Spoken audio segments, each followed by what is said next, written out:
은혜와 연관지어서 함께 말씀을 좀 나누려고 합니다.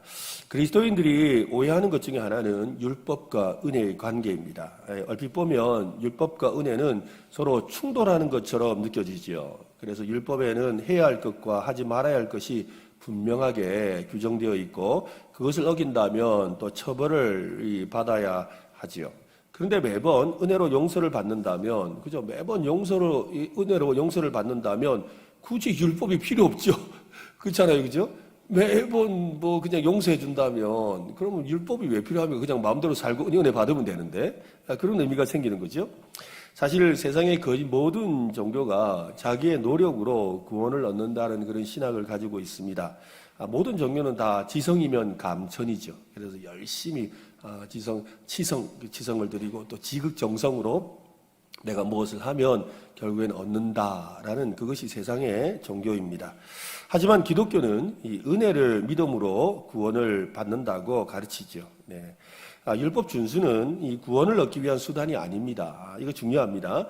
우리가 아무리 율법을 지켜도 구원받을 수는 없습니다. 아무리 지켜도. 율법은 우리에게 죄인인 것을 깨닫게 하고 하나님의 은혜가 필요한 죄인인 것을 느끼게 해주는 그런 이 자리인 거지요. 그래서 우리는 이 은혜를 먼저 받아야 하는 것입니다. 이것이 세상의 종교와 기독교의 결정적인 차이입니다. 그러면서도 기독교는 진정한 그리스도인이라면 율법을 지키게 된다라고 하죠. 그래서 은혜를 이야기하지만 또한 율법을 온전하게 지킬 수밖에 없는 삶에 대해서 말해주고 있습니다. 그래서 이 헷갈리죠. 과연 율법과 은혜는 서로 어떻게 조화가 되는 것이겠습니까? 둘의 관계를 어떻게 이해해야 될까요? 좋은 방법이 있습니다. 가장 대표적인 율법인 십계명, 이 십계명이 탄생하게 된 배경, 그러니까 이 십계명을 하나님께서 주시게 됐던 그 배경을 살펴보면 율법과 그 은혜의 관계를 아주 쉽게 우리가 이해할 수가 있습니다. 십계명에 관해서 들어보지 않은 사람은 우리가 거의 없죠. 십계명 다 들어보셨죠? 네, 여러분 성경책에도 있는 거 아세요? 제일 뒷장에 있습니다. 이 표적은 다 아시는 거죠, 그죠? 네, 제일 뒷장에 보시면 십계명이 있습니다. 그런데 한 번도 열어볼 일이 없죠. 네, 그게 우리 현실인데, 하지만 이 정작 십계명에 대해서 물어보면 제대로 대답하는 사람이 잘 없습니다. 율법이라고 할 때 가장 먼저 떠올리게 되는 십계명은 내용만큼이나 이 탄생 이 스토리가 아주 중요하죠. 이 십계명의 배경을 알고 나면 율법과 은혜에 꼬인 실타래가 풀립니다.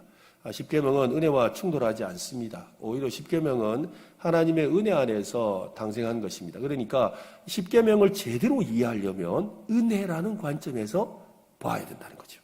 물론 구약은 율법을 아주 비중 있게 다루고 있습니다. 하지만 이 무력하고 자격 없는 사람들을 향한 하나님의 은혜라는 거대한 이야기의 한 부분으로만 다룰 뿐인 것입니다.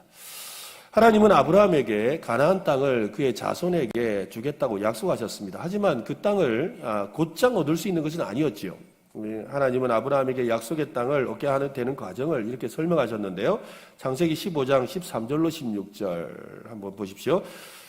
제가 그 이야기를 꼭 하라 그랬는데 안 해가지고 저희 집사람이 지난주부터 우리 중고등부 우리 LTN 학생들이 많이 참석한다고 이게 칭찬해주고 박수 쳐주라 했는데 안 해줬어요. 자꾸 이게 생각이 나가서 설교가 안 되네. 우리 한번 박수 한번 치고 합시다. 네. 우리 아이들이 많이 참석하고 있어요. 네, 감사합니다. 네, 지난번 여름 수련회 끝나고 나서 우리 아이들이 같이 참석해서 이렇게 은혜도 받고 또 그덕택의 엄마 아빠도 나오시고 네, 또 마치고 나서 또 교제도 하고 있는데 아이들 보면 칭찬해주고 간식도 사주시면 우리 아이들 더 많이 나올 것 같아요. 네, 창세기 15장 13절로 15절에 보면 16절까지 보면 여호와께서 아브라함에게 이르시되 너는 반드시 알라 내 자손이 이방에서 객이 되어 그들을 섬기겠고 그들은 400년 동안 내 자손을 괴롭히리니 라고 해서 아브라함에게 너의 후손들이 400년 동안 객이 될 것이다 라고 말씀하셨어요. 그들이 섬기는 나라를 내가 징벌할지며 그 후에 내 자손이 큰 재물을 이끌고 나오리라. 출애굽하는 내용에 대한 이야기지요. 너는 장수하다가 평안히 조상에게로 돌아가 장사될 것이요 내 자손은 4대 만에 이 땅으로 돌아오리니 이는 아모리 족속의 제약이 아직 가득 차지 아니함이니라 하시더니라고 해서 이스라엘 백성들이 애굽으로 내려가서 그곳에서 종살이를 하게 될 것이고 다시 가나안 땅으로 돌아와서 이제 진짜 약속의 땅을 가지게 될 것에 대한 약속을 허락하신 것입니다. 이런 하나님의 약속은 그대로 이루어지고 있습니다. 기근으로 고생했던 이 야곱의 가족들은 요셉의 도움으로 이 애굽의 비옥한 땅에 정착할 수가 있었습니다. 야곱 자손은 불과 몇 세대 만에 큰 민족으로 이렇게 성장했지요. 그런데 요셉을 알지 못하는 애굽의 이 새로운 왕들, 바로 왕들은 이 불어나는 이스라엘 자손이 전쟁에서 일어날 때 이 적국의 돕거나 반란을 일으키지는 않을까 염려가 되었습니다. 그래서 그들을 아예 노예로 만들어버린 겁니다. 원래는 자유민이었는데 노예로 만들었죠. 그래서 비돔과 라암셋이라는 그런 이 엄청난 피라미드 이런 것들 큰 이 성을 축조하는 일에 동원되게 되었던 겁니다. 이스라엘 자손이 애굽으로 옮겨온 지 430년 후에 이스라엘 민족의 그 인구는 대략 한 300만 명 정도 되었던 것 같아요. 뭐 장정만 한 60만 명이라 싸울 수 있는 장정이 60만 명이니까 가족들을 다 치면 한 300만 명쯤 된 것 같아요. 하지만 그들에게는 자체 정부가 없었고 또 바로가 그들의 왕이었습니다. 살고 있던 땅도 그들의 땅이 아니었지요. 포로와 압제와 가난과 절망이 그들의 친구였습니다. 이 혈통은 그들은 이 아브라함의 후손들끼리 모여 있었기 때문에 순수했지만 문화와 신앙은 애굽의 미신으로 심각하게 오염된 상태였습니다. 그들은 혈통은 히브리인이지만 그러나 삶은 그냥 애굽인 그 자체였지요. 사실 이것이 문제였습니다. 400년간의 이 종살이 끝에 하나님은 모세를 불러서 이스라엘 민족을 애굽에서 끌어내어서 약속의 땅으로 인도하셨습니다. 이스라엘 민족이 애굽에서 나와서 약속의 땅에 정착하기 전까지 하나님은 그들 민족의 그 정체성을 다시 한번 확립하기를 원하셨어요. 아브라함과 이삭과 야곱이 알았던 하나님을 그들도 분명히 알아야만 했습니다.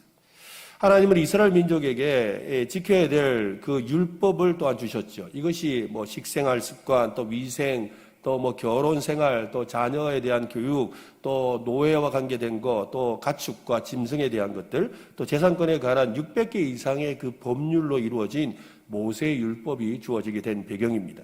이 범죄의 종류와 그에 대한 처벌까지 명확하게 정의되어 있고 또 제사법에 관한 내용도 상당 부분이 차지하지요. 그 내용이 우리가 잘 아는 출애굽기, 레위기, 민수기, 신명기에 기록되어 있습니다. 그것들을 읽다 보면 무슨 법이 이렇게도 많냐, 왜 이래 복잡하냐라는 생각이 들죠. 그러면서 저도 가끔씩 이렇게 공부하면서 읽다가 다행이다, 내가 유대인이 아니라서 네, 이거 다 못 지킨다 이런 마음이 들 정도였으니까요. 이스라엘 민족은 스스로 삶을 책임져 본 적이 없는 노예였습니다. 노예는 그죠? 주인이 하라고 하면 하고 그다음에 주는 밥 먹고 그렇게 사는 거죠. 그게 노예였어요. 이 정부도 왕도 사법 시스템도 법도 없었습니다. 그저 모세를 따라 불기둥과 구름기둥의 인도를 받으면서 광야로 나왔습니다. 그래서 하나님은 올바른 행동에 관한 이 상세한 규정을 주시는 거죠. 이제 너희가 진짜 유치원생과 같다. 유치원생과 같다. 정말로 아무것도 할 수 있는 게 없죠, 스스로. 그래서 그들에게 밥 떠먹는 법부터 가르쳐야 돼. 숟가락, 젓가락 쥐는 법부터 가르쳐야 되는 그런 상황이었다는 것입니다. 그것이 바로 이 출애굽기, 레위기, 민수기, 신명기에 나오는 그런 말씀이라는 것이지요. 그 가중에서 바로 이 십계명을 주셨다라는 것입니다. 십계명, 그리고 거기서 파생된 600개 이상의 율법은 사실 구원과는 아무런 상관이 없죠. 그들은 이미 구원받은 자에게 주어졌어요. 그죠? 출애굽한 사람에게 주어진 거예요. 출애굽하기 전에 너희가 이것을 지키면 내가 너희를 애굽에서 건져내마라고 말씀하신 게 아니라는 거예요. 맞지요? 출애굽을 해서 그리고 광야 시내산에 도착해서 그곳에서 받은 계명이에요. 이게 중요하다는 겁니다. 이들 율법은 단지 아무런 법이 없는 집단을 위한 행동 규칙이었을 뿐이라는 겁니다. 하지만 하나님은 율법을 아무 집단에게나 주신 것은 아니죠. 아무에게나 주신 거 아닙니다. 이스라엘 민족이 이 율법을 받은 것은 하나님이 종살이에서 직접 구속하신 특별한 백성이었기 때문이지요. 하나님이 선택하신 백성이기 때문에 너희를 불러내어 하나님의 거룩한 나라로, 하나님의 거룩한 백성으로, 심지어는 제사장 나라로 삼겠다고 약속하신 그것 때문이라는 거죠. 그러니까 율법보다 하나님의 은혜가 먼저였다 이거죠. 맞습니까? 그죠? 율법보다 하나님의 은혜가 먼저였습니다. 하나님의 은혜를 받은 백성에게 율법이 주어졌다라는 사실입니다. 이 가정마다 나름의 규범이 있지요. 언젠가 저희 아들이 와가지고 그러더라고요. 아빠, 우리 집 가훈이 뭐예요? 이렇게 묻더라고요. 그죠? 가훈은 누가 정합니까? 그 아버지, 가장이 정하잖아요. 그죠? 예. 그것에는 가장의 생각이 잘 담겨 있습니다. 율법도 마찬가지죠. 율법에는 하나님의 가치관이 담겨 있습니다. 출애굽 당시 이스라엘 민족에게 익숙했던 애굽 신들은 변덕스럽고 아주 잔인한 그런 존재였습니다. 하나님은 자신의 성품을 이스라엘 민족에게 알려주기를 원하셨습니다. 이것이 십계명을 비롯한 율법을 주신 이유지요. 이 출애굽을 하고 한 3개월 정도 지났을 텐데요. 하나님은 모세에게 백성들을 시내산 아래에 두고 홀로 꼭대기까지 올라오라고 하셨지요. 모세가 산 정상에 이르자 첫 번째 율법을 이렇게 반포하시기 전에 이런 말씀을 하셨어요. 2절 말씀인데요. 한번 보세요. 같이 한번 읽읍시다. 시작. 나는 너를 애굽 땅 종되었던 집에서 인도하여 낸 내 하나님 여호와니라. 당시 모세와 이스라엘 백성은 하나님에 관해 아는 게 거의 없어요. 전무했어요. 하나님이 자신들을 종살이에서 구해 주셨으며 양속의 땅으로 인도하실 것이라는 사실이 그들이 아는 것의 전부였습니다. 내 하나님 여호와, 여기서 내, 너의, 그죠? 내라는 이 대명사가 모세와 이스라엘 백성에게는 아주 생소했어요. 처음 듣는 이야기. 고대 민족들은 뭐 해를 또 아니면 달, 폭풍, 탄생, 이런 죽음 같은 자연의 다양한 기능을 통제하는 이 토착신을 섬겼죠. 미신을 섬겼던 거예요. 그런 문화 속에서 오래 살다 보니까 사람들과 개인적으로 관계를 맺으시는 하나님이라는 개념은 이스라엘의 민족 기억 속에 사라진 지 오래였어요. 개념이 없는 거예요. 내 하나님이 아니에요. 내 신이 아닌 거예요. 그런데 하나님이 나타나셔서 내가 너의 신이다. 너희가 나를 나의 하나님이라 부를 것이다 라고 말씀하셨다는 거예요. 이것은요, 관계적인 문제잖아요. 관계를 말하는 거예요. 여러분, 세상에 어떤 무슨 부처님, 무슨 또 어디 알라신, 또 어디 용왕신. 저는 바닷가에서 살아가지고 용왕제 드리는 거 자주 가봤거든요.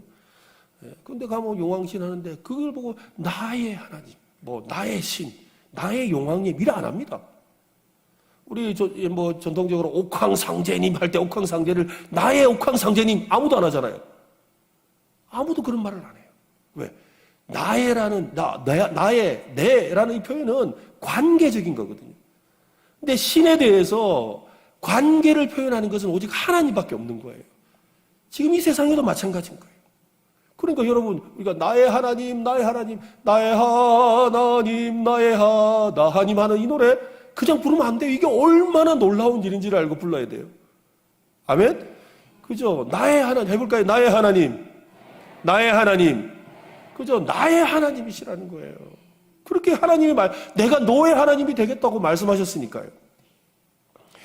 그들은 이 나의 하나님이라는 개념이 너무나도 생소하고 어려웠다는 거예요. 내 하나님, 이 말은 하나님과 이스라엘 민족 사이의 관계를 전제로 하고 있지요. 이스라엘 백성은 하나님과의 관계를 맺을 만큼 잘한 일이 하나도 없어요. 어떻게 하나님을 기쁘게 할 수 있는지조차 몰랐습니다.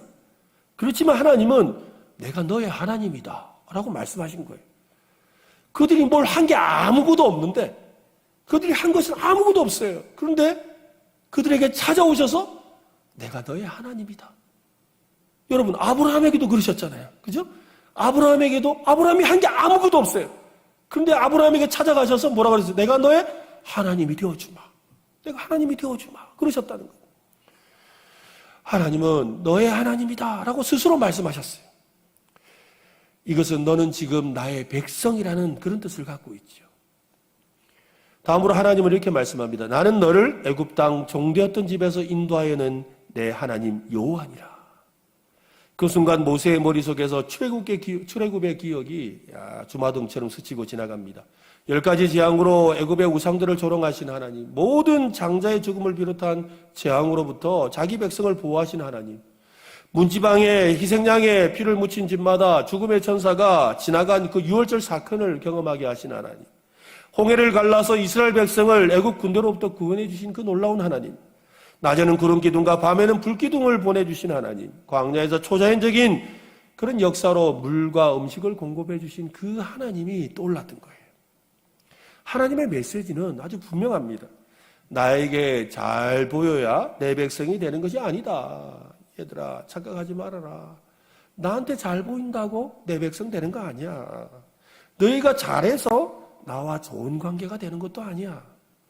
너희는 이미 내 백성이야 라고 말씀하신 거예요.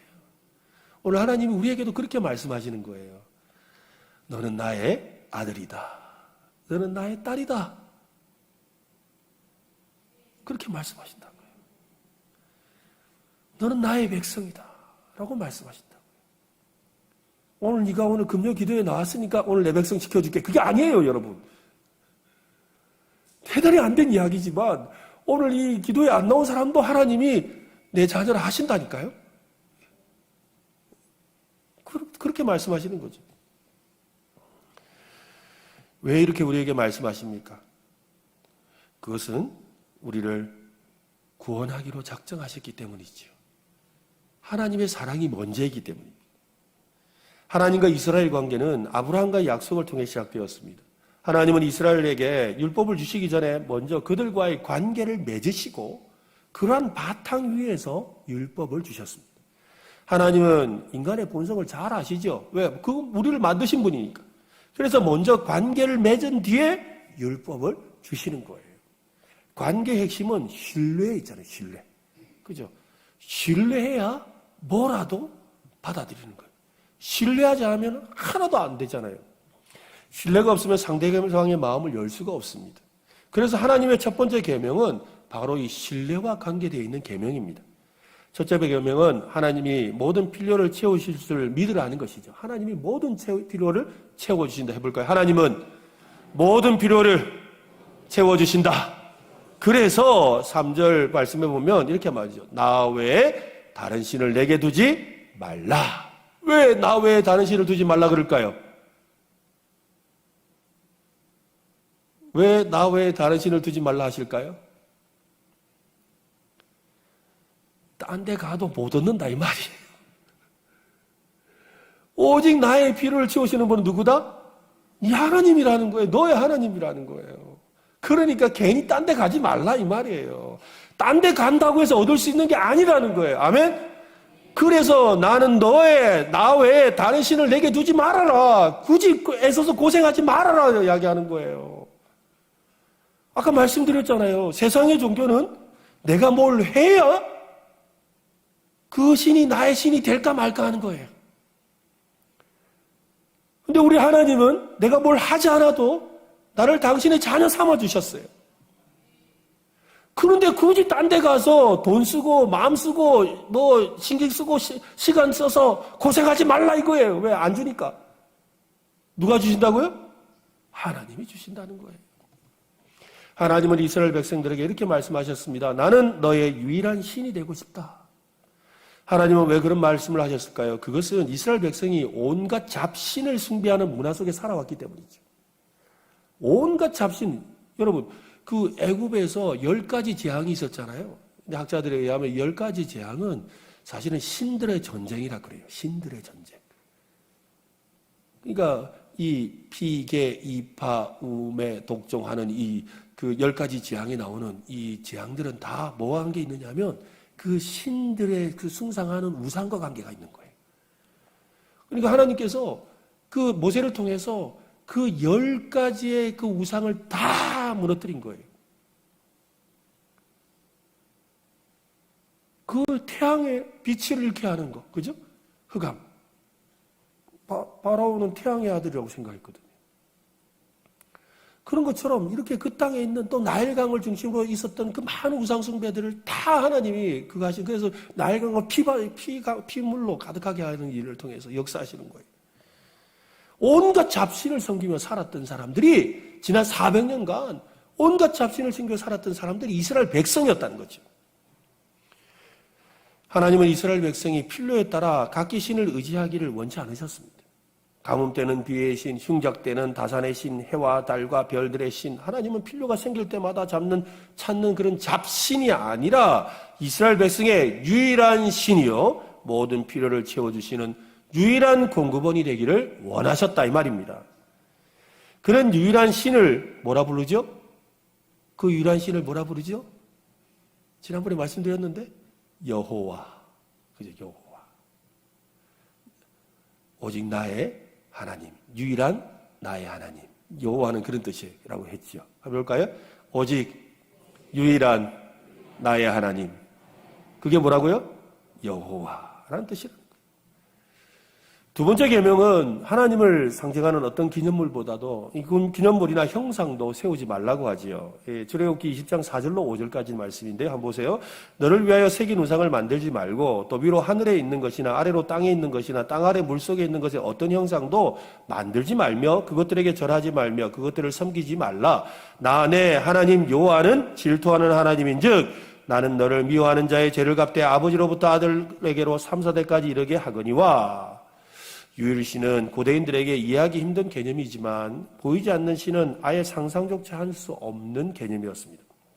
유일신도 어려웠지만 보이지 않는 신을 섬긴다는 건 도저히 받아들일 수가 없었던 거예요.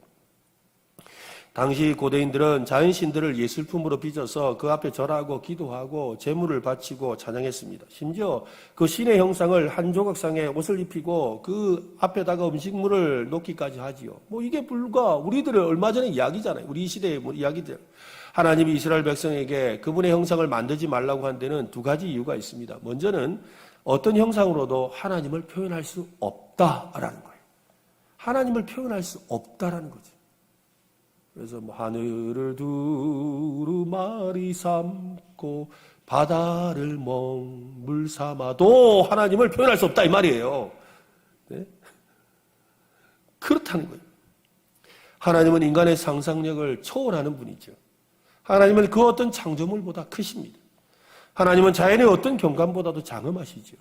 하나님은 우주의 어떤 것보다 강력하십니다. 하나님을 다루기 편한 대상으로 만들려고 하면 안 됩니다. 시간이 날 때 찾아갔다가 바쁘면 간단히 떠날 수 있는 그런 대상이 아닙니다. 우리의 힘으로 만들 수 있는 대상은 더더욱 아닙니다. 수량할 수 있는 대상은 더욱도 아니지요. 너무 미미해서 무시할 수 있는 대상도 아닙니다. 하나님의 형상을 만드는 것은 그분을 그런 대상으로 삼으려는 거예요. 하나님을 형상을 만든다는 거예요. 하나님은 사람들이 이 생명 없는 사물의 노예가 되는 걸 원치 않으셨어요. 이게 두 번째 이유예요. 생명 없는 사물의 노예로 하나님을 만들지 말라는 거예요. 하나님은 살아계시며 사람들이 자유롭게 되기를 원하셨습니다. 그런데 모세가 이스라엘 민족을 위해서 십계명을 받기 위해서 시내산에 올라가 있는 동안에 이 40일이 됐는데 안 내려오는 거예요, 이 모세가. 그러니까 백성들이 아니 이거 우리 불안해서 못 살겠다. 저 하늘에 하나님이 계신 건 알겠는데 우리 불안해서 못 살겠다 하고는 아론을 막 다그치잖아요. 아론 그냥 있으면 안 돼. 뭔가 우리를 왜 해줘야 돼. 하나님이 여기 계시는 걸 확실하게 우리가 보여줘. 불안해 안 되겠어. 라고 해서 결국에는 아론이 뭘 만들어요? 사람들로 보고 금붙이 가져오라 그래요. 그래 금붙이를 가져와가지고 그걸로 금송아지를 만들잖아요. 그리고는 아론이 외치죠. 이 금송아지가 바로 너희를 애굽에서 인도낸 하나님이다! 라고 외치는 거예요. 그 이야기를 저 하늘에서 들으시고 하나님이 시내산에 있는 모세에게 큰일 났다 해서 내려가게 하셨잖아요. 보이지 않지만 존재하시는 하나님에 대해서 만족하지 못하고 눈에 보이는 형상을 추구하는 이스라엘 백성들을 종살이에서 구해내신 하나님을 외면한 채 마음대로 다룰 수 있는 형상을 따라 숭배했던 그들의 모습을 보여주는 거지요. 하나님은 그것을 싫어하십니다. 여러분, 하나님을 우리는 하나님 형상을 안 만들어요, 그죠? 그렇지만 하나님을 재단하지는 마세요. 지금 무슨 말이냐면, 하나님은 이런 분이야. 하나님은 뭐 그런 분이야. 하나님은 이러셔. 하나님은 저러셔. 하나님은 이래! 이러면서 막 우리가 스스로 이 하나님을 갖다가 막 이렇게 재단하잖아요. 그러지 않으셨으면 좋겠어요. 좀 크신 하나님을 믿었으면 좋겠습니다. 그죠? 내 신앙이 작은 거하고 하나님이 큰 건 다른 문제예요. 그렇지 않습니까? 내가 믿는 그 하나님의 그 단편적인 그 지식이 전부는 아니라 이 말이에요. 참 안타까운 건 그래요. 정말로 하나님의 은혜를 우리가 신앙생활하면서 특별한 것을 경험할 때가 있죠. 어떤 사람은 뭐 찬송의 은혜를 받고, 어떤 사람은 기도의 은혜를 받고, 어떤 사람은 말씀의 은혜를 받고, 어떤 사람은 식당 봉사의 은혜를 받고, 전도의 은혜를 받고, 뭐 안내의 은혜를 받고, 온갖 뭐 여러 가지 은혜를 받는 일들이 있죠. 그걸 통해서 하나님을 만나기도 해요. 근데 그게 하나님의 전부는 아니다 이 말이죠. 근데 그것만이 하나님이라고 생각하고 그것만이 있어야 된다고 생각하는 거예요. 그래서 그거 아니면 안 된다고 목숨 걸어요. 교회가 왜 많은 교회들이 어려움을 겪느냐면 바로 그 문제로 싸우는 거예요. 서로 다 자기가 믿는 그 하나님, 자기가 재단해 놓은 그 하나님이 하나님이라는 거예요. 또 다른 우상이죠. 또 다른 형상을 만들고 있는 거죠. 보이는 형상이 아니라 보이지 않는 하나님을 우리는 믿어야 합니다. 믿음은 그래서 보이지 않는 것을, 보이지 않는 하나님을 보는 눈이지요. 여러분, 우리의 눈이 더 밝아지기를 바랍니다. 우리의 눈이 더 시야가 더 넓어져서 더 크신 하나님을 볼 수 있는 그런 믿음의 눈을 갖게 되시기를 간절히 바랍니다. 다음으로 하나님은 자기 이름을 오용하는 문제를 다룹니다. 20장 7절 말씀인데요. 한번 읽어봅시다. 같이 시작. 나는 내 하나님 여호와의 이름을 망령되게 부르지 말라. 여호와는 그의 이름을 망령되게 부르는 자를 죄 없다 하지 아니하리라. 이스라엘 민족은 하나님의 이름을 이 말씀 때, 이 십계명의 이 계명 때문에 하나님의 이름을 망령되게 부르지 않으려고 안 불렀어요. 그냥 이래 넘어갔어요. 실제로 영어에서도 보면 YHW 발음 안 돼요. YHWH 이게 이제 사실 그냥 이렇게 쓴 거예요. 우리로 치면 그러니까 여호와잖아요, 그죠? 여호와인데 여호와를 쓰면 안 되니까 어디 이영 히읗 이영 이렇게 한 거예요. 이 히브리인들이 그렇게 자음만 썼어요. 모음을 빼버린 거예요. 그리고는 이렇게 계속 이렇게 써놓고 아예 그냥 나오면 글을 읽다가도 성경을 읽다가도 그 부분 나오면 안 읽었어요. 안 읽다 보니까 이게 좀 이상하잖아요. 그래서 어떻게 했냐면 아도나이라는 이 주라는 뜻에 있는 아도나이라는 것을 붙여가지고 만들어낸 게 여호와 야훼인 거예요. 그러나 하나님의 이름이 뭔지는 아무도 몰라요. 우리가 여호와 하나님 이렇게 부르는 이것도 실제 하나님이 가르쳐주신 이름인지 몰라요. 그렇게 되어 있는 거예요. 너무 오랫동안 사용하지 않았기 때문에. 그만큼 하나님의 이름을 함부로 부르지 않았던 거죠. 하지만 하나님이 이 계명을 주신 데는 단순히 그분의 이름을 함부로 부르지 말라는 것보다 더 깊은 뜻이 있는 겁니다. 셋째 계명을 가장 정확하게 번역하면 여호와의 이름을 오용, 남용하지 말라. 해볼까요? 하나님의 이름을 오용, 남용하지 말라. 그렇죠. 네. 오용하고 남용하지 말아라. 다시 말해 하나님의 이름을 엉뚱한 데다가 갖다 붙이지 말라는 뜻입니다. 하나님의 이름을 이기적인 목적으로 사용하지 말라는 것이죠. 실제로 예수님 시대 사람들은 하나님께 이 제물을 바치는 종교 전통을 구실로 사역을 채웠습니다. 하나님, 저의 재산을 하나님께 갖다 바칩니다. 다만 죽기 전까지 제가 청지기로서 맡고 있겠습니다. 혹시 당장 쓰실 일 있으면 언제라도 말씀하시면 내가 내어드릴 테니까 그때 말씀해 주세요. 자신은 지가 다 쓰고 있으면서. 말은 뭐예요? 하나님께 바쳤다는 거예요. 그 바친 것을 내가 청지기로 내가 좀 관리하고 있습니다. 그러니까 언제라도 달라 하시면 제가 드릴게요. 라고 이야기하는 거예요. 그러면서 자기가 자기 것처럼 써요. 그러다가 노부모님이 얘야 내가 좀 형편이 좀 어려운데 도와주면 안 되겠냐. 그러면 아유 어떻게 합니까? 저도 도와드리고 싶은데 아시다시피 제가 이거 하나님께 다 바쳤잖아요. 그 하나님 거예요. 자기 것처럼 실컷 다 쓰고 있으면서. 그럴 때 하나님 이름을 판다 이 말이에요. 이것이 바로 하나님 이름을 망령되게, 그죠? 오용하고 남용하는 거죠.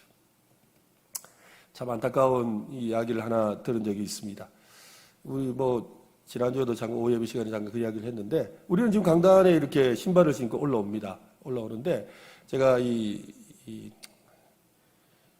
부산에서 사역을 할 때, 강단이 이렇게 신발을 벗고 올라가는 강단이었어요. 근데 신발을 벗고 올라가는데, 크게 저는 신발을 신든 벗든 크게 의미가 없다고 생각했는데, 굉장히 이 신발을 벗는 데 대해서 목숨 거는 분들이 좀 계셨어요. 그래가지고 신발 벗어야 된다는 거죠. 지금도 그렇게 생각하는 분들이 많이 계세요. 근데 성경 어디에도 신발 벗으라는 말은 없어요. 네. 어디에도 없습니다. 그런데 하여튼 벗어야 된대요. 그랬는데 이 강단을 이렇게 리모델링을 하게 되었어요. 그러니까 지금도 우리도 보면 여 위에랑 여 밑에가 이렇게 같은 재질로 이렇게 되어 있잖아요. 똑같은 재질로 되는데 이게 윗강단이 있고 아래강단이 있는 거죠. 위에 사회상도 있고 성찬대가 넣어져 있는데, 그리고 윗강단에는 이 강대상이 놓아져 있죠. 그런데 똑같은 재질에 똑같은 걸로 만들었는데 밑에는 신발을 신고 위에는 신발을 벗는 거예요. 이거는 좀 아니다 생각이 들어서 장로님들과 의논을 해서 당에서 결정을 해서 신발을 그냥 이번에 이렇게 바뀐 김에 신발을 신고 그냥 올라갑시다. 그렇게 되었죠. 그래서 닭에서 결정을 하고 신발을 신고 이제 올라가서 이렇게 쓰니까 우리 이 원로 장로님도 아이고 목사님 참 잘하셨습니다. 신발 벗고 이거 참 힘든데 잘하셨다고 이렇게 칭찬해 주셨는데, 근데 제가 떠나고 나니까 갑자기 어떤 이 은퇴하신 장로님이 오셔가지고 이 기도하는데 환상을 봤다네요. 환상을 봤는데 예수님이 여기까지 오셔가지고는 강단에 안 올라오시더라는 거예요. 왜 안 올라오니까 강단이 더러워서 안 올라갔댔다는 거예요. 그래서 다시 신발을 벗고 지금 쓰고 있어요. 얼마 전까지 신발 신고 올라가던 강단을 이제 신발 벗고 다시 올라가는 거예요.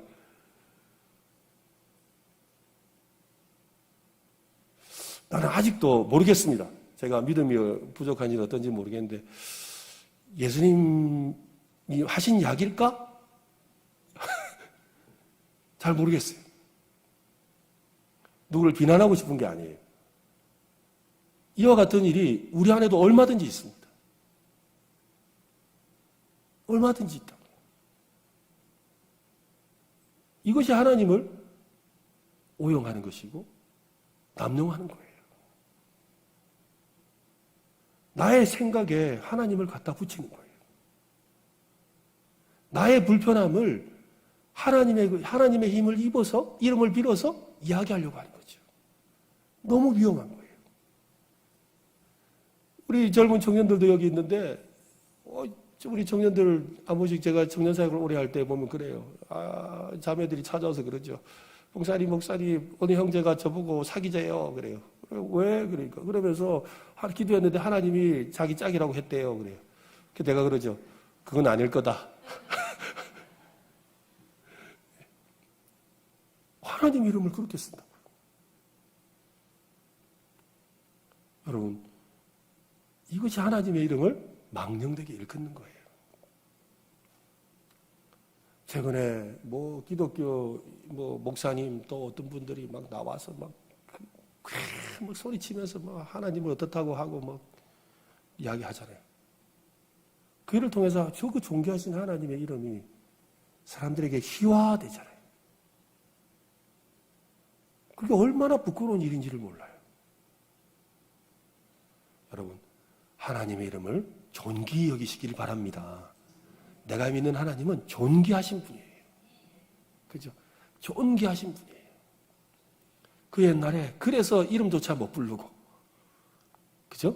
그래서 이름조차 까먹어버리게 됐던 그 숨은 배경을 우리가 생각한다면 우리가 정말 마음의 깊은 곳에서 진실한 마음으로 하나님의 이름을 부를 수 있기를 간절히 바랍니다. 예수님은 하나님의 이름을 안겨가는 자들의 그 숨겨진 탐욕을 정확히 간파하고 이렇게 말씀하셨어요. 마가복음 7장 9절에 보면 또 이르시되 너희가 너희 전통을 지키려고 하나님의 계명을 잘 저버리는구나. 13절에 너희가 전한 전통으로 하나님의 말씀을 폐하며 또 이 같은 일을 많이 행하느니라. 이스라엘 백성만이 아니라 오랜 세월, 아니 지금도 많은 사람이 하나님의 이름으로 온갖 악행을 저질렀고 저지르고 있습니다. 십자가 전쟁을 통해서 행했던 그 엄청난 많은 사람들이 고난받고 억울하게 죽어갔어요. 종교재판, 중세시대의 그 종교재판을 통해서 많은 사람들이 이유 없이 마녀라고 사탄의 자식이라고 죽어가는 일도 있었어요. 또 곳곳에서 일어나는 인종 청소들, 그죠? 미국에 있는 KKK단들, 이런 사람들. 흑인에 대해서. 무슨 신학 근거도 없어요. 그냥 단지 누굽니까? 그 노아의 아들들. 그 이야기 하면서. 흑인을 갖다가, 그래서 저주받은 사람들이라고. 어디 근거도 없어요. 그래서 하나님의 뜻을 따라서 자기들이 흑인을 이렇게 종을 취급해야 되고, 해야 된다고. 그렇게 말하는 신학들이 막 생겨났던 거예요. 그 얼마나 잘못된 일이에요. 또 기독교라는 이름으로 행해지는 테러 같은 일들. 역사상 가장 몸서리쳐지는 그 잔혹한 행위들과 함께 우리 삶에서 행해지는 크고 작은 그 하나님의 이름으로 행해지는 일들까지. 그뿐 아니라 하나님의 이름으로 규칙이나 그 전통을 만들어 놓고 그것을 어기는 사람에게 감히 하나님의 뜻을 거역한다면서 꾸짖고 처벌하는 사람까지. 이 셋째 계명은 바로 그런 사람들에게 주신 경고죠. 처음 두 계명과 마찬가지로 셋째 계명의 목적은 하나님과 이스라엘 백성의 관계를 굳게 하려는 것입니다. 하나님은 누구의 하나님? 누구의 하나님? 나의 하나님. 또한 옆에 있는 너의 하나님. 그렇죠? 그리고 우리의 하나님이세요. 이 사실을 꼭 기억하면 좋겠어요. 우리 교회 안에서 신앙생활 하면서 이거 놓치면 안 돼요. 하나님은 어떤 하나님이라고요? 나의 하나님. 또한 누구의 하나님이라고요? 너의 하나님. 그리고 우리의 하나님이에요. 나의 하나님이 강해질 때 어려움이 생겨요. 그렇겠죠? 그죠? 너의 하나님이시고 우리의 하나님이란 사실을 깨닫는다면 우리가 지금 교회 안에서 주장하고 또 이것이 맞다고 요구하는 그 많은 것들이 과연 하나님의 그 이름 앞에서 바른 일인가를 한 번 더 생각해 보게 되죠. 저는 그래서 좀 생각을 좀 넓게 하려고 합니다. 저는 생각이 좀 아주 좁은 사람인데 그래서 가급적이면 저는 목회하면서 어지간한 건 다 오케이 하려고 그러거든요. 노를 안 하려고 그럽니다. 모르니까. 하나님이 워낙 크신 분이니까. 그죠? 하나님은 너무 크신 분이에요. 수많은 종파와 수많은 교단과 수많은 그런 신학을 다 아우르시는 분이 하나님이세요. 그렇다고 저는 뭐 종교 다원주의자는 아닙니다. 유일한 하나님만 믿어요. 그렇지만 그 하나님은 그렇게 크신 분이라는 거예요. 그 사실을 우리가 늘 기억하면 좋겠어요.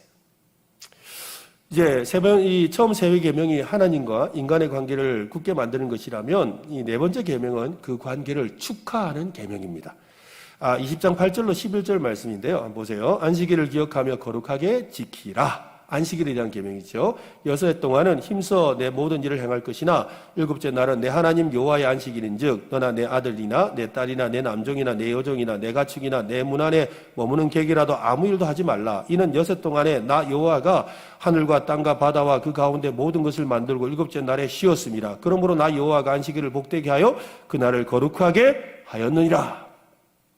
하나님이 쉬신 것은 마치 모든 일을 마치셨기 때문이죠. 하나님이 이스라엘 백성에게 안식일을 주신 것은 항상 하나님의 그 공급하심을 기억하라는 거예요. 여러분, 안식일의 의미의 제일 중요한 의미는 쉬는 것이라고 생각할 수 있지만 쉬는 것보다 더 중요한 건 쉬어도 하나님이 채워주신다는 거예요. 그러니까 하나님이 책임져 주신다는 것을 믿는 날이 안식일인 거예요. 아멘? 그죠? 하나님이 책임져 주신다는 걸 믿지 못하면 못 쉬어요. 쉬어도 쉬는 게 아니에요.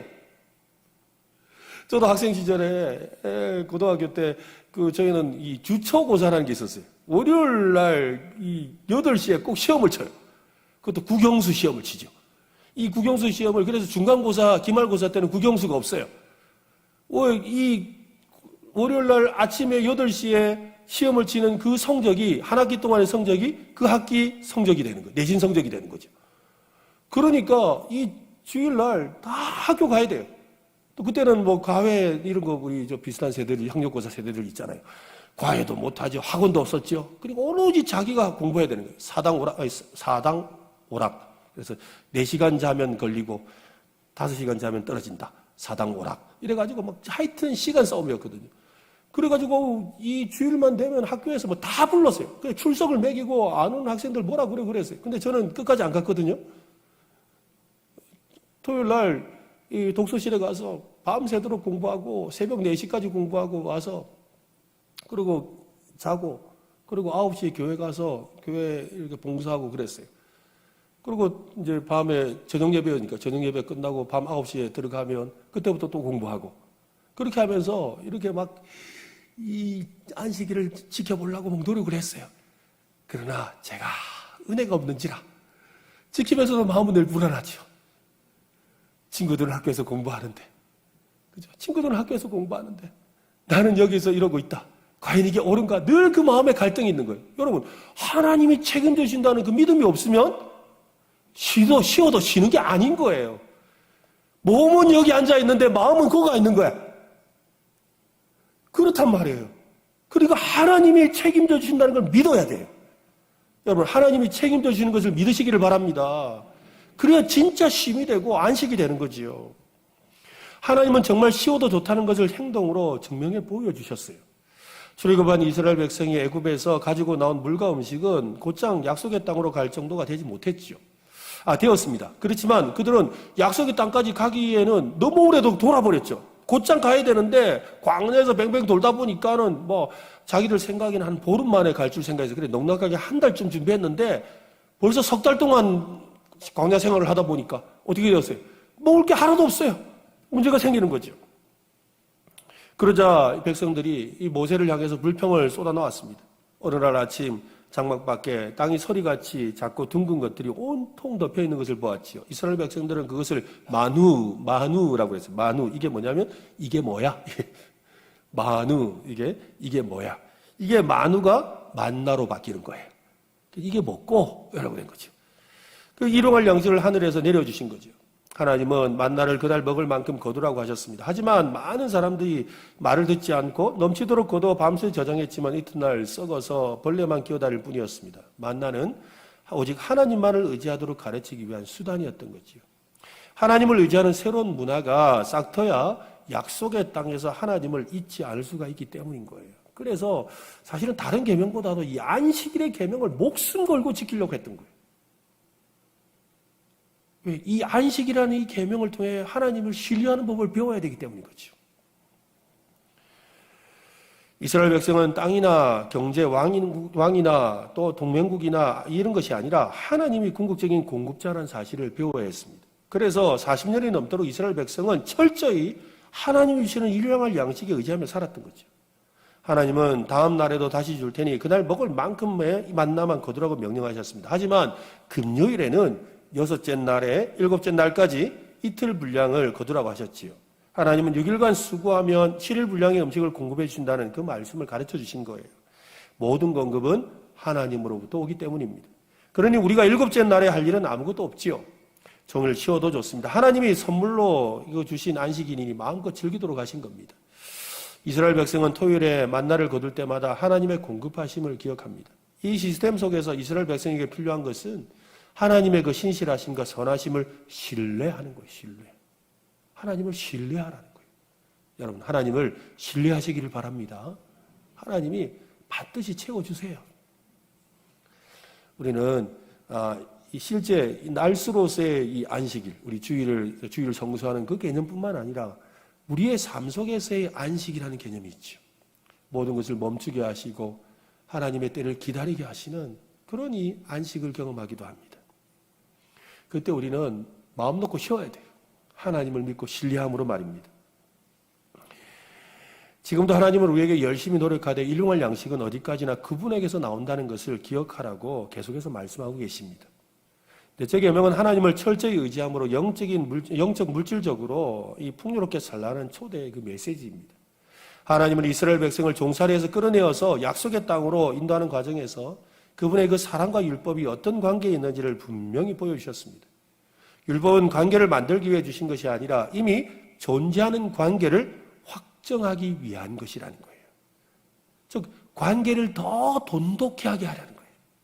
이미 너와 나는 좋은 관계야.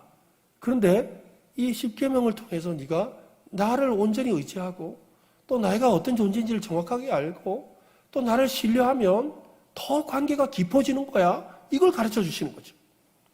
출애굽의 모든 사건과 경험은 이스라엘 백성, 즉 나아가 온 인류에게 이 진리를 가르치기 위한 교육의 장이었다는 겁니다. 우리를 그분의 소유로 삼아주신 은혜를 우리는 감사할 수 있어야 합니다. 오늘 이 밤에 은혜에 감사하는 성도들 되시기를 바랍니다. 오직 믿음으로만 하나님의 관계 속으로 우리가 들어갈 수가 있습니다. 그 후에야 하나님의 은혜대로 살아야 될 책임이 생기는 겁니다. 율법은 하나님과의 관계로 들어가기 위한 통로가 아닙니다. 이미 그분과 관계를 맺고 있다는 증거지요. 내가 율법을 지킨다는 것은. 근데 우리는 율법을 지키지 않죠. 구약시대 율법이니까. 우리가 하나님의 말씀을 따라 사는 삶이 바로 그것이죠. 오늘 우리에게 율법은 하나님의 말씀대로 살아가는 삶이죠. 그 삶이 어떤 사람에게는 율법처럼 힘들게 느껴지는 사람이 있잖아요. 교회에서 요구하는 여러 가지 활동이나 모임을 무거운 짐처럼 느끼는 사람들이 있습니다. 그런 부담은 여러분 어디에서 왔습니까? 교회에서 아이고 다음 주에 웬 또 뭐 성경 통독이야. 그 다음 주는 또 연달아서 웬 또 특별 새벽 기도야. 좀 쉬어가며 하지. 뭐 이런 거 돼가지고 왜 자꾸 뭐가 이래 많어 이래. 사실 안 오셔도 됩니다. 그러나 또 오실 분은 오면 되잖아요. 그죠? 어차피 다 오지도 않아요. 그렇잖아요. 그죠? 맞잖아요. 많이 오시기를 바라지만 그러나 다 오지는 않아요. 그냥 사실 내 마음에 있는 부담을 여러분이 말씀하는 거거든요. 왜 그런 부담이 생길까요? 왜 그런 부담이 생길까요? 왜 우리는 그 부담 때문에 힘들어할까요? 은혜에 대한 감사가 식었기 때문이지. 은혜를 주신 나의 하나님에 대한 그 사랑의 열정이 혹시 식은 것은 아닐까요? 하나님께서 우리에게 베푸신 은혜를 기억한다면, 그리고 그 은혜에 합당한 삶을 우리는 살아갈 수밖에 없죠. 예수님은 말씀하셨습니다. 마태복음 11장 28절로 30절에 보면 수고하고 무거운 짐진 자들아. 여기서 여러분, 이 수고하고 무거운 짐진 자가 누군지 아세요? 모세의 율법으로 인해서 힘들어하는 너희들아, 이런 뜻이에요. 인생의 고달픈 짐을 말하는 게 아니라 예수님이 말씀하셨던 1차적인 독자는, 1차적인 청자는 이 말씀을 들었던 그들에게 있어서 이 수고하고 무거운 짐진 자는 모세의 율법이라는 그 율법에 낑낑대면서 겨우겨우 끌려오고 있는 너희들아, 이 말이에요. 수고하고 무거운 짐진 자들아, 다 내게로 오라. 내가 너희를 쉬게 하리라. 나는 마음이 온유하고 겸손하니 나의 멍에를 메고 내게 배우라. 나에게 매여서 배우라는 거예요. 그리하면 너희 마음이 힘을 얻을 것이다. 이는 내 멍에는 쉽고 내 짐은 가벼움이라. 예수님은 율법을 버리라고 하지 않으셨어요. 나에게 와서 힘을 얻고 은혜를 얻으라는 거예요. 그러면 어떻게 된다고요? 가벼워질 것이다. 예수님이 말씀하신 그 율법, 또 다른 율법들이 있죠. 산상수훈에 나오는 말씀들은 감히 지킬 수 없을 만한 말씀들이었어요. 율법보다 더한 것을 예수님이 말씀하시거든요. 그러잖아요. 마음속으로 음욕을 품는 자는 가늠한 자라고 그러고, 그죠? 마음속에 탐심을 품는 것도 도둑질하는 거라고 그러고. 사람이 생각할 수 있는 것 이상의 것을 예수님이 말씀하시잖아요. 근데 그 짐이 가볍다 그래요. 왜 가볍습니까? 바로 은혜에 있다는 거예요. 은혜에 있다는 거예요. 어쩌면 오늘 우리의 심정에 은혜에 대해서 우리가 제대로 알지 못해서, 어쩌면 우리가 은혜에 대해서 바르게 깨닫지 못해서 오늘도 무거운 짐을 지듯이 그렇게 신앙생활을 하고 있는지도 모릅니다. 율법을 지키느라 수고하고 율법으로 인한 부담 때문에 무거운 짐을 진 것 같은 사람들을 예수님이 초청하고 계시죠. 예수님께로 나와 십자가의 은혜와 하나님의 한량없는 사랑의 은혜를 경험하라고 말입니다. 그러면 마음에 힘을 얻고 기쁘게 주님의 길을, 또 순종의 길을 가볍게 걸어갈 수 있다고 합니다. 여러분, 오늘 혹시 여러분의 삶에 신앙생활이 무겁게 느껴지지는 않습니까? 신앙생활이 율법처럼 느껴지지는 않습니까? 내가 가지고 있는 그 직분이 무거운 짐이 되어서 나를 힘들게 하지는 않습니까? 처음부터 그건 무겁지 않았어요. 그죠? 처음부터 무거운 것은 아니었어요. 어느 날 무거워지기 시작했죠. 그러나 다시 가벼워질 수 있습니다. 오늘 그 은혜를 통해서 그런 하나님의 회복을 경험하는 우리 모두가 될 수 있기를 바랍니다.